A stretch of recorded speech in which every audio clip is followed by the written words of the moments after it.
ka sa reels. Puno ng kahoy. Mm.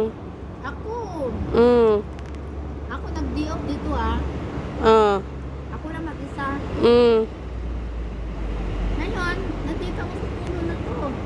Nag-day off siya, mag-isa lang siya kuno, pero kakaon sa buko salad. Tinigyan lang. Oh, kaluluoy ko na oh.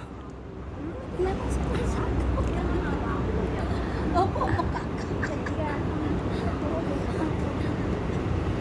Ayan. Tama. Ang day off ko kasi 25. Ngayon, pinalit ng amo ko ng 28. Kaya ako lang mag-isa. Kawawa ako dito. Wala akong kasama. Ngayon, mayroon ako na-meet. Ito, si Madam. Taga-video. Parang nasik. Kalain sang tingog mo na, day. Nalasing